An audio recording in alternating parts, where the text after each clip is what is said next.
All right, I'm going to go ahead and get us started as people continue to trickle in. Looks like we're starting to get most people sign up here. All right. Well, hi, everyone. Thanks for joining me today. I'm Morgan here at Jotform. Welcome. Some of you may know that we've taken some time in webinars throughout this year to focus on sort of Jotform 101 or back to basics, whatever you want to call it. Basically, we're using some of our webinars to highlight lesser known features or products and features that we haven't talked about in a while. We have a ton of new Jotform users coming in every single day, and we want to make sure that whether you're brand new or you're experienced with Jotform, you are well versed in how to use the platform and where to find everything you need. So our snack break webinar today falls into that category. For the next 15 to 20 minutes here, I'm going to be doing a demo of a number of ways that you can design your forms. So whether you want to just jazz things up or align with your personal aesthetic or your organization's branding, you have a number of options. We'll be going through overall form design. We will be looking at adding in logos and other images. And finally, for your longer forms, I will be showing you how to add in page breaks or dividers, things that provide a little bit more structure. That's all I have for slides today. So let me hop on over to our demo and get us started for the rest of the session here. So I am starting our demo with a form pulled up in our form builder. The form builder is where you would be building a form from scratch or editing a form, which is what we're doing now. Very straightforward course registration form here, as you can see. This particular form is using our classic version of forms. So you may not be aware that there are two different types of forms available to you. Classic, which is your traditional, all of the questions on a single page. And then we also have card forms where you get more of a conversational nature to the forms. Each question gets its own page. So it's sort of guiding people through the process. So in both of these forms, you can see the content is the same, but the structure is a bit different. There's no strict guidelines on which to use for what. It's really a personal preference, but any number of reasons you might want to use either or. I wanted to point that out for two reasons. So the first reason is that choosing between a card form and a classic form is really your first decision about your form design. The second is that I wanted to make sure I showed you both because there are some subtle differences between how you'll design either of these forms, depending on which format you choose. In either case, you'll find the majority of your design elements here on the right-hand side with the form designer paint roller icon. So you're just going to click that to open up the panel, the form designer panel. Here you can see 4 tabs. So we have colors, styles, themes, and layout, all fairly straightforward. In colors here, you can choose default color schemes, or you can assign your own. So here you can see page color, which is the background, form color, the light blue, where the actual content lives. And then you can also change your font color in the input background, which is what's within the fields themselves. So if you have particular branding guidelines that your organization needs to abide by with everything you produce, you can easily come here. You don't have to choose one of the default color schemes. You can click on any of these and just enter in your hex code or click around until you find the color that you want to use. You may also notice here that next to page color and next to form color, you also have the option to add an image, your own image as a background. So here, if I click choose a file, I'll see the option to upload something. I can choose from among things that I've already uploaded to Jotform. And I can also enter a URL to pull an image from a URL. So here now I have a tiling koala background applied to my form, and that is where I did that. So that is the form background. You can do the same thing with the form in the actual form content, the form color, form image here in the center. All right, moving on to styles. Here you can adjust, for the most part, sizing throughout the form. So you can see as I hold down form width here, it increases the width of the form. I can also make things less or more compact if I'd like with spacing between questions. I can change label alignment relative to the fields themselves. And I think one lesser known Jotform feature is that there are also tons of font choices. So once again, if you have particular branding guidelines that require you to use a certain font or a certain type of font, you'll see all of the usual suspects here, as well as a bunch of others. and you can change your font as well as font size. Below that, there is a button style option. So if you are using one of the default themes or colors, you'll have a button that falls within that color scheme or that theme, but you can also change that if you'd like. So you can see all of those options here. And for example, I can change our enroll button here to a bright red color. The last thing I wanted to point out here are some advanced design elements. So we really pride ourselves in Jotform being easy to use with no coding experience, no design experience. But if you do know CSS, you can inject custom CSS or click the advanced designer. And within the advanced designer, I'm actually going to hide my video right here. So hopefully you can all see this. You have the same design options overall, but there's also a CSS tab where you can inject CSS into your form. I know I personally designed a form just the other day where I needed an entire field name to be bold, and I was able to use CSS to do that. Next on the list are our themes. So if you want your form designed nicely, but you're not particularly design minded, or you don't have branding guidelines or a personal logo or aesthetic that you abide by, we do have a number of themes available here. Sunset Hair here, popular for designs. Clever Colorful is great for like parties, kids stuff. And all you need to do is you click use theme when you hover over that, and you can use that theme. You'll see that there are a bunch of themes available here, but if you don't see anything here that really appeals to you, you can also go to our theme store where you'll see tons of other theme options. Just like any of our templates, you can search up here at the top. You can also browse by category on the side, or you can just scroll through. Themes range from things that are just slightly more design than our default design all the way through. I really love this ghost one. My daughter this year decided for her 3rd birthday, she wanted a ghost theme party. So this one by nature appeals to me. Got some fun ghosts flying around here. All you need to do when you're in the theme itself is click use this theme to get started with that. Okay, so back in our form, the last tab here is layout. So again, currently here, we're using a classic form. If we decide halfway through building this that we want to switch it to a card form, all we need to do is click on that to make that change. All right. Moving into the card form, again, your options for design are similar, but not exactly the same. You have your paint roller icon in the same spot. And you do have, again, similar options here. So you have default color schemes to choose from. You'll see those here. You also have a custom tab here where you can see all of the colors that you can customize. That's a little bit more with cards because cards is over several pages. So you can customize your page background as well as like your welcome page, thank you page, the actual question pages, etc. So you can see there are a lot of customization options here. Once again, you can actually, you can choose from images here as well. Again, default images. In this case for cards, you can also choose from videos. So with either of those, you again have the option to customize by uploading your own or linking to your own video, or you can choose one of the default options that provides sort of a subtle animation in the background. I do see a question about if the themes in the theme store have a cost. I know that there are some that don't have a cost. I'm not sure if they're all free, but I believe most of them are, if not all. So hopefully that answers your question. I also see a question about demonstrating how to build a form from scratch. So I'm not going to be doing that here today, but you're welcome to follow up with me, and I will leave you my email at the end of the webinar. I'm happy to help you out with that. And we'll definitely put that on my list for next year's webinars as well. Last thing here is, again, that layout tab. So here we're using a card form. If we wanted to switch this to a classic form, we can do that from here. All right. Next thing I want to talk about. So let me switch this back to our classic form.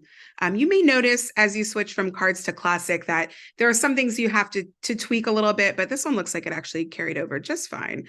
I don't want to be in the advanced form designer. Let's go back to my build tab here. Okay, so we talked about designing the form overall.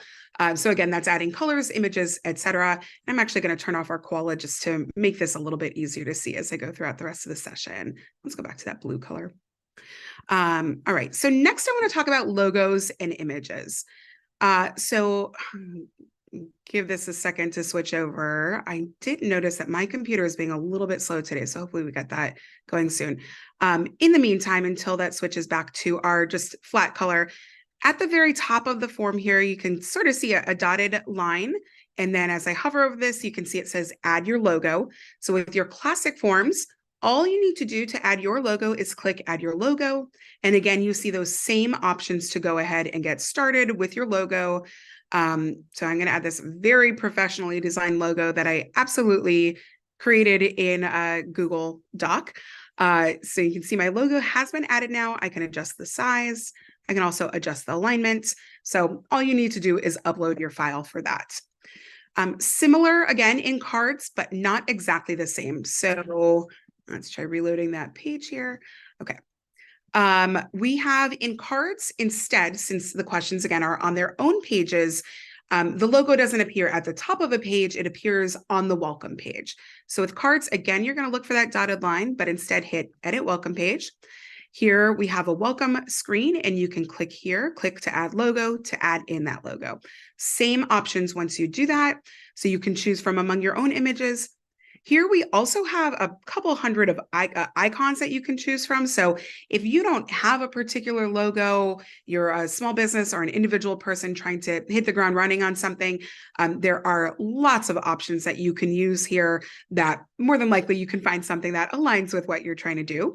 So I'm going to just use a hot dog here to show what college student doesn't like hot dogs, and we're pretending this is a university. So you can see that my hot dog has been added here. So if I preview this form now, we see that welcome page with my hot dog added. And if you are using one of those icons, you'll see the icon carried throughout the form as well in the upper left-hand corner. That is not the case if you're using your own logo, but it does provide a little bit of consistency if you are using the icon here. Next, I wanted to talk about adding images to the form itself. So again, here we have a course registration. Maybe I have like an anthropology course and I want to add an image of students out in the fields. There is a form element, which you'll find on the left-hand side of the page here. So I just need to click that to open it and scroll down about halfway through to image. And this is just a regular field that you would add to your form. Once again, you'll choose your file. And then from there, let me turn my video off again. You have all of your options for adding that file and sizing it and aligning it and all of that, including some alt text, alt text availability, linking the image, etc. You can do the same thing in cards. One other thing that you can do in your classic forms, but not cards, is add an image to a heading. So you can't do that in cards because cards doesn't technically have headings. So here I'm using a heading at the top of my form as the title. I also have a heading here with course descriptions. So in this case, if I wanted to add maybe an image of an old school course catalog, I can click on this, click properties, and the second tab here is heading image. And I can go ahead and use any image I want to add to the heading itself. So 3 options for adding imagery to the page. You have logos in either version of forms. You have images in either version of forms. And then in classic forms, you can add a heading image to any of your heading sections as well. I'm going to remove that again just for the sake of keeping this a little bit cleaner as I go through the rest of it. But so far, we've covered the first 2 things I wanted to talk about, which is your overall form design and then adding in logos and other imagery to your forms. Last thing I want to talk about just applies to our classic forms. I'm just going to look through. Okay, I'm just looking through the questions really quick before I get to the rest. I see a question about logo size and limit. I believe JPEG, PNG, like standard image files are all acceptable. Okay, the other 2 questions I see here, I think are a little bit more specific, and you are welcome to email me. And again, I'll provide my email at the end of the session today, and I can follow up with you there. We try to keep these snack break webinars a little bit shorter just so that everybody has time to get everything they need. So I don't usually take questions at all during snack breaks, but I do want to make sure that everybody has all of the information they need when it comes to form design here. Okay, so the last thing I want to talk about, again, specific to classic forms. And again, this is because classic forms, all of your content is on a single page versus your card forms where it's on separate pages. These are items that help you break up the page if you need to.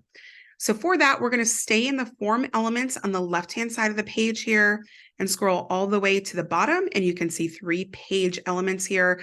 Again, I think these are lesser known features. I know something I personally didn't learn about right away here at Jotform. So I wanted to make sure that I included this as well, because I do think that these really help structure forms, especially longer forms. Even if you want this classic form and you have a really long form like a census or a lengthy evaluation or something, there are usually kind of natural stopping points or natural items that should be grouped together. So for example, here we have this course registration where the first 3 fields are student information, and then the rest of it pertains to courses. So there might be a natural stopping point between the student information and the courses. We can add that in just with a line as a divider, which is probably what I would do in this case, since it's a pretty short form overall, but this does, again, it's kind of faint here with that this color, but there is a line here that separates the student information from the course description, and again, just provides natural grouping for the form. If you have a really long form and you want to provide even more structure to it, you can also add in a page break. Functions similarly, but it turns your single form into your 1-page form into multiple pages. So what we're seeing now is our form split up into 2 pages with the student information at the top, and then the second page is our course information.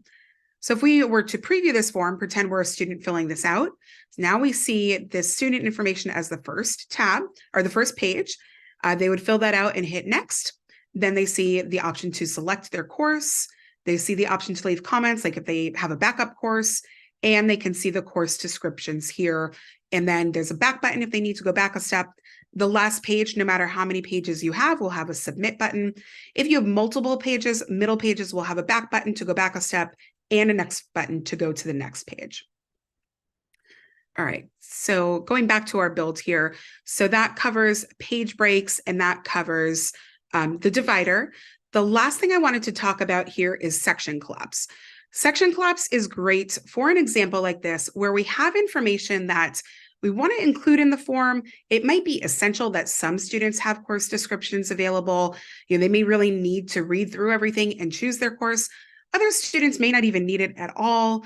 We want to make sure it's here, but it is making our form kind of long, especially if we keep it to 1 page. So if we were to preview this as a single page, which I've just done by deleting the page there, you can see, with those course descriptions included, it takes a while to scroll that submit button. And I've only included 3 course descriptions of the like 10 that are included here even. So it just makes the form longer, a little bit messier. Section collapse can help make this a lot cleaner by collapsing the course descriptions section in this case, or whatever it is you want to collapse. So once again, just like any other field, I'm going to drag and drop that right above our heading here.